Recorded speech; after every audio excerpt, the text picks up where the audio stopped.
Hey Reddit, throwing this out there because I need to get it off my chest. My name's Jake, and until recently, I thought I had a pretty solid marriage with my wife, Emma. We've been together for nearly a decade, got 2 kids, a house, the whole 9 yards. I thought we were a team, partners for life. But recently, things have been weird. It all started a few months ago.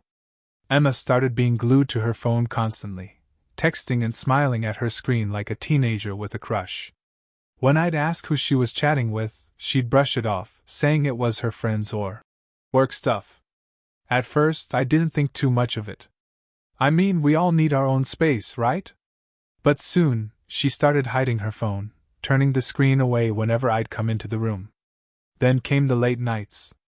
Emma, who'd always been a homebody, suddenly had a ton of girls' nights and work dinners to attend. And yeah, I get it, she's allowed to go out, no problem. But it felt off. She'd come back late, reeking of some expensive perfume she hadn't worn in years, and sometimes with a messy look, like she just rolled out of bed. When I'd ask about her night, she'd snap. "Why are you so nosy? Can't I just have some time for myself?" That's when I really started questioning things. ChatGPT. So, one night, curiosity got the best of me. Emma was in the shower, and her phone buzzed on the nightstand. I know, snooping is a big no-no, but I couldn't shake the feeling that something was really wrong. I picked it up and saw a text from someone named Sam, with a heart emoji next to his name. The message? "Last night was incredible. Can't wait to see you again, winking face. My stomach dropped. I felt like the ground had been ripped out from under me. Part of me wanted to deny it, tell myself it was a joke, but deep down, I knew.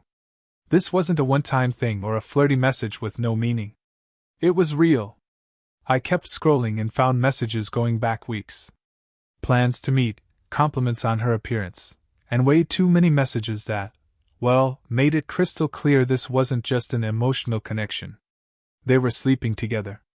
When she came out of the shower, I felt numb, like I couldn't even look at her. She casually asked, "Everything okay?" as she got dressed, oblivious to the bombshell I'd just uncovered. I mumbled something, put her phone back, and walked out of the room. I couldn't keep it in any longer.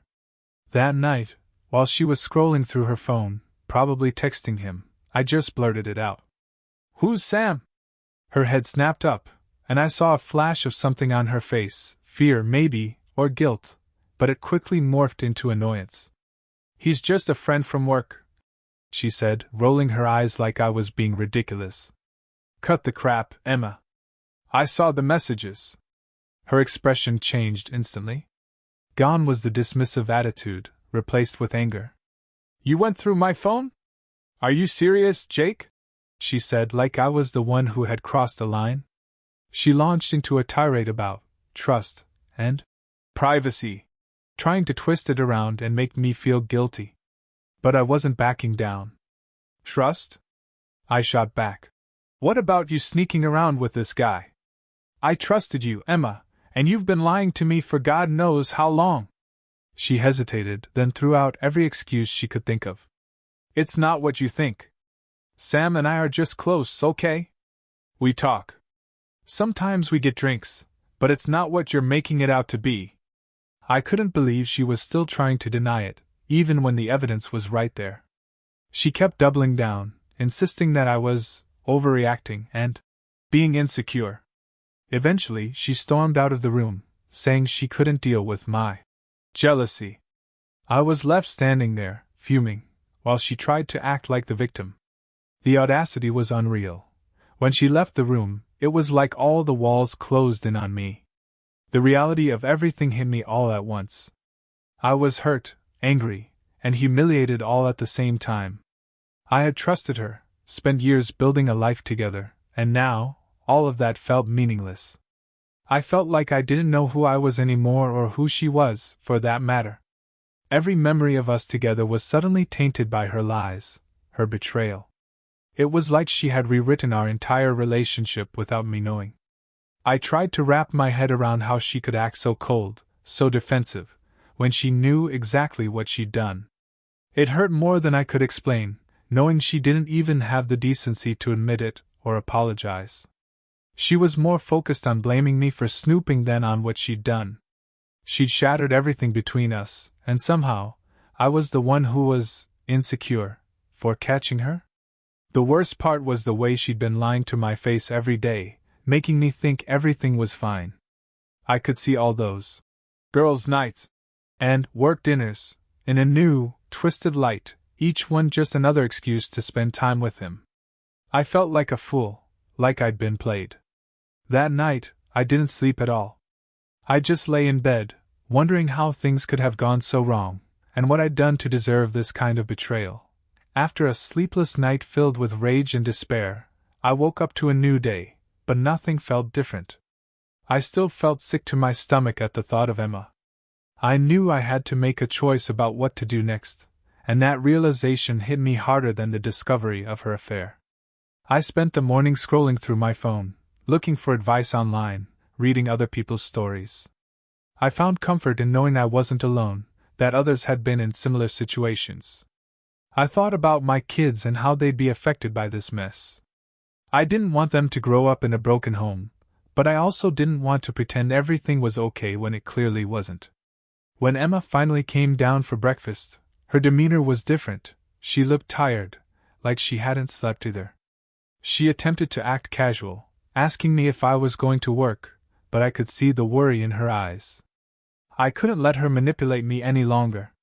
"Emma," I said, my voice steady but firm, "I can't keep doing this. I know what you're doing with Sam. You need to choose this marriage or him." Her expression changed from surprise to anger in an instant. "You can't be serious. I'm not choosing between you and some guy. You're being ridiculous."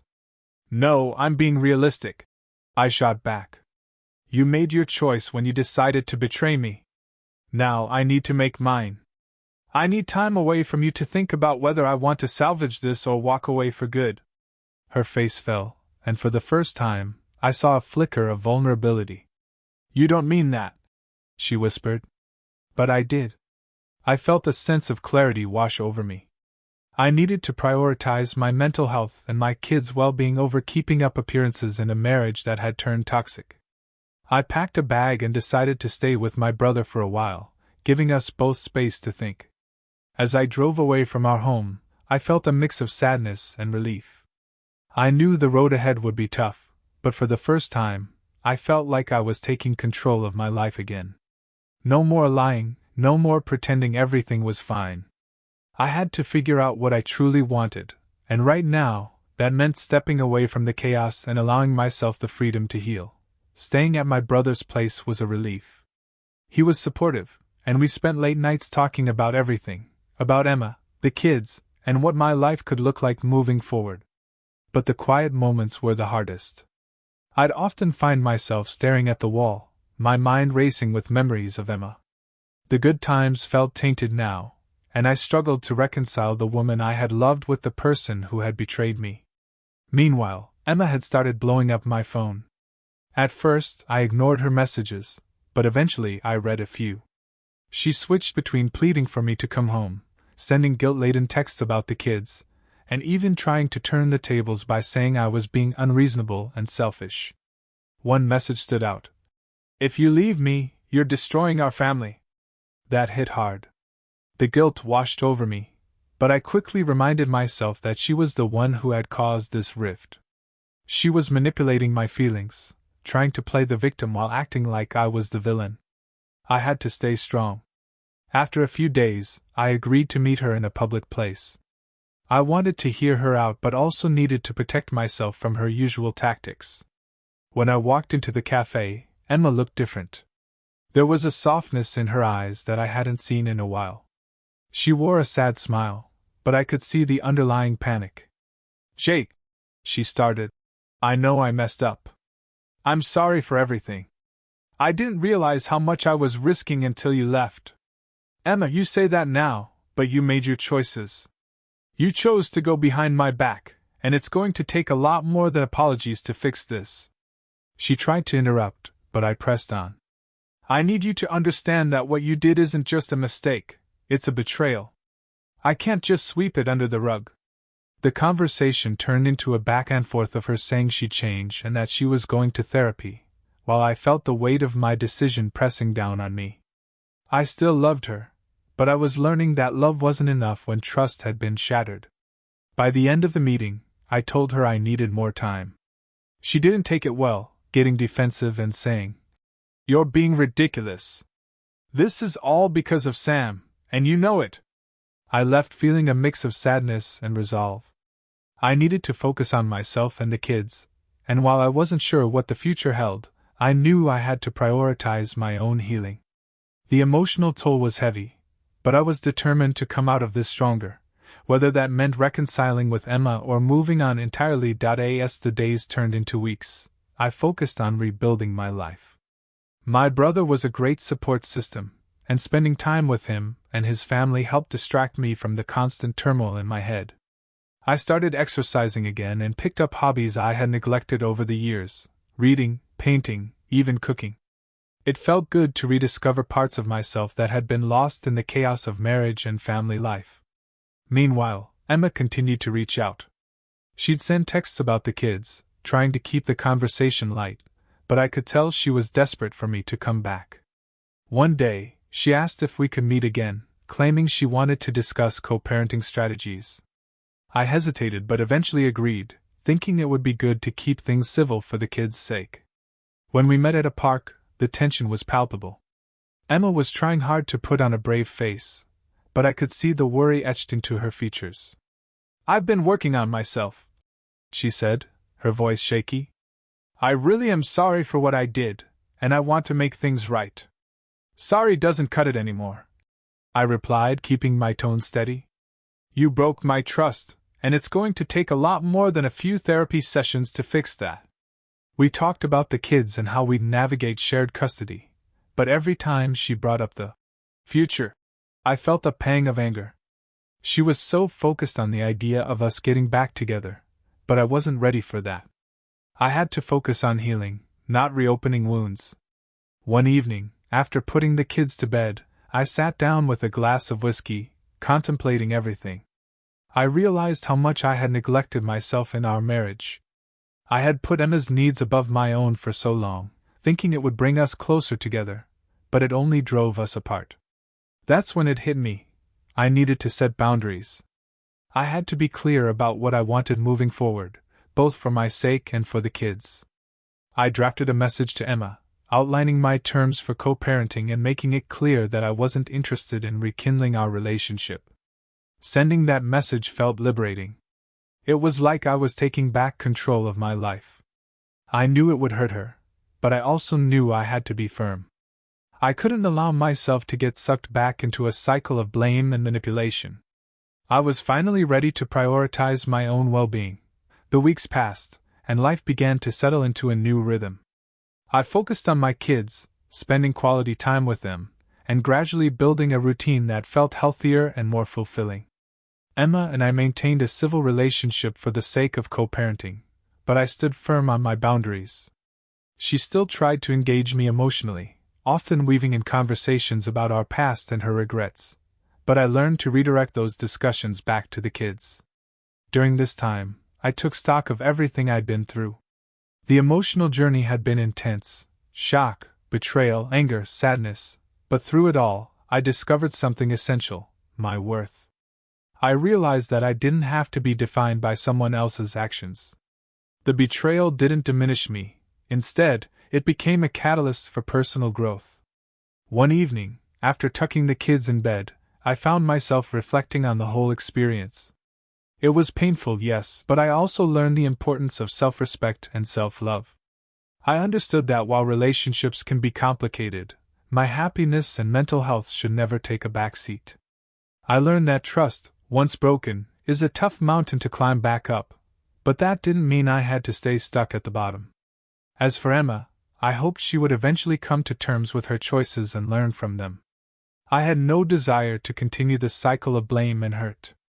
I wished her well but knew I had to protect my heart.